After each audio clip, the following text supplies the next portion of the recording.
welcome to Nequa Connection. I'm Kaitlyn Jacobson, your host, here with my guest, Denise Paleotheodoros.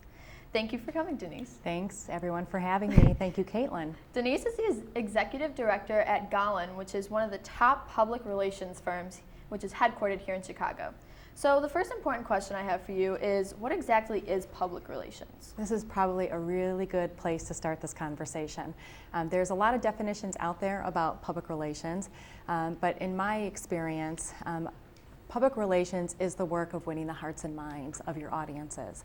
And it's winning it in a way that they fully buy into you, and not just about selling your product, but also they buy into your brand, what you believe in, and ultimately your reputation. And what is the role and value for the companies and brands? The role is that when you have a public relations function or also communications, the benefit is that you have a voice. You have a voice in the media. You have a team of people who will organize campaigns and events in ways that have you relating with the public and helping them to understand what you stand for as a company, or understand the product that you're selling, what the benefit is to them. Now, what exactly is your role of being like executive director of Kaitlyn? Well, right now I lead up our business development, which is mostly attracting companies around the world to hire Kaitlyn for a lot of their public relations services. But historically, I've worked in the area of consumer marketing and for a variety of industries. Can you explain what consumer marketing is for those that don't know what it is exactly?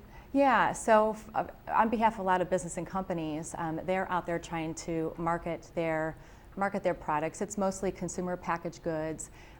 It could also be food and other products. So I've kind of worked in that larger facet of helping companies to support their advertising and marketing campaigns to get the good word out about what it is that they are selling.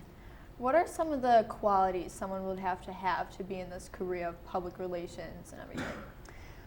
Well, a lot of it is the art of communications. So being able to write well, being able to speak well in public forums is positive.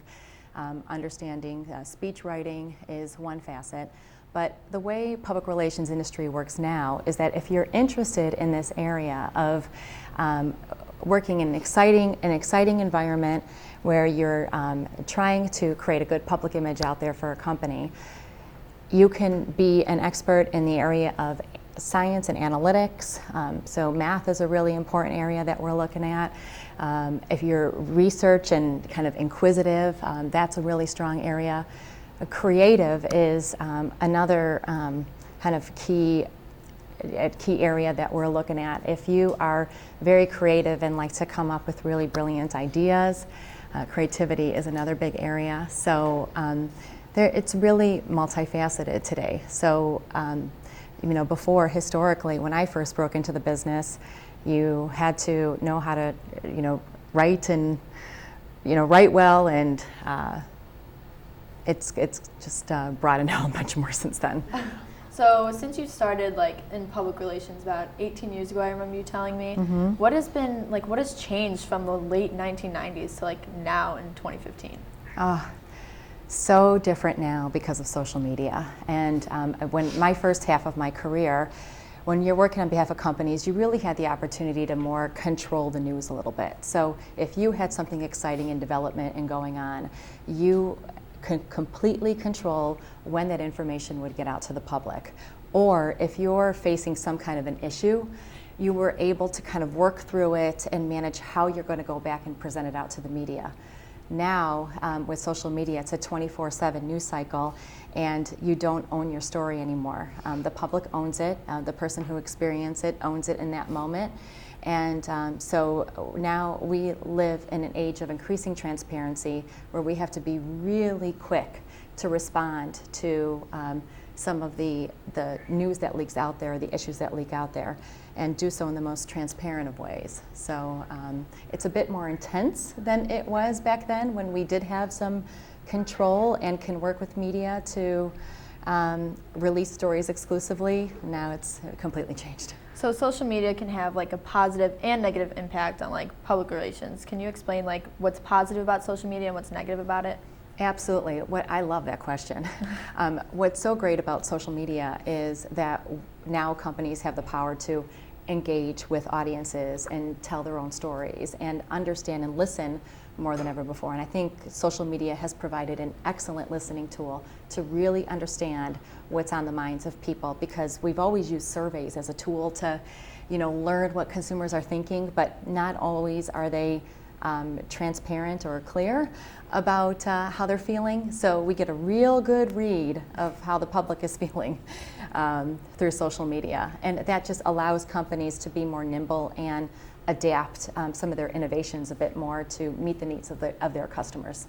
Okay, so you've worked with like a lot of the biggest companies and stuff. Like, what's kind of your favorite industry and why that you like work with? Of all industries, the one that I've been most passionate about is the food industry, and probably because I like to eat, it might be one of those reasons.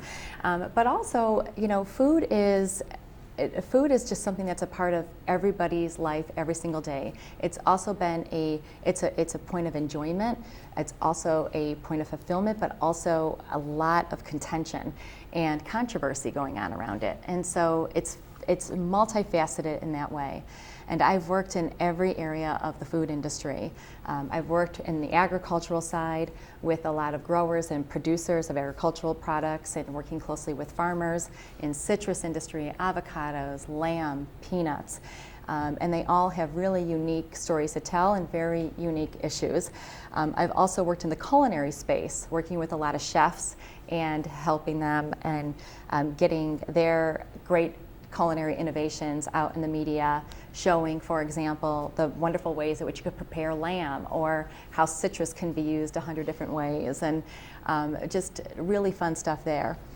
I've also worked in consumer packaged goods for companies like General Mills and Quaker Oats, and that is a lot about new product introductions, getting people to understand why these new products are developed, what the benefits are. And I've worked in food retail. The latest work I've done for the last 4.5 years, I headed up Golan's account for the McDonald's business, both US and global. And that has been probably the most exciting job that I've had in my career. What have you gotten to experience because of your job, like working with McDonald's? Well, with McDonald's came the opportunity to understand, with the time that I should start from saying, the time that I came on to McDonald's, they were in the middle of a significant public perception issues around their food. And there was something underneath that really intrigued me, and I wanted to better understand what the issues were and see where the company was headed to address them. And so being a part of that process has been great. And really the number one thing that we've done is focus on being more transparent about the food. Also recognizing where there was opportunity for improvement and communicating that as well.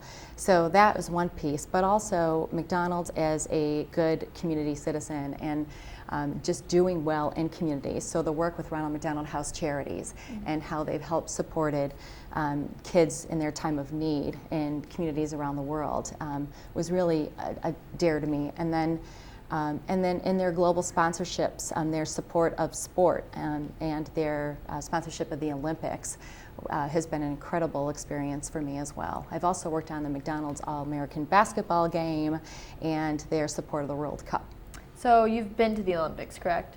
Yes, I was able, on behalf of McDonald's, I went to the Vancouver Winter Olympics, the London Olympics, and just recently the Sochi Winter Olympics. What have you learned from these experiences at the Olympics?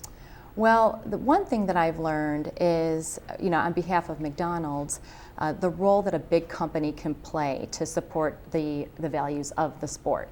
And that has been a truly wonderful experience. McDonald's has been on the ground to help feed the athletes. That's one piece of it. But the other piece of it is to also give some of their customers an experience of a lifetime in having access to coming to the games and learning about not only the passion that people have for their various countries and their communities, but also how they all come together. And it's a time of peace and excitement, and that is that's unforgettable. All right, well, that's all the time we have for today. Thank you for coming, Denise. Thank you. And from Nico Connection, I'm Kaitlyn Jacobson. Thank you.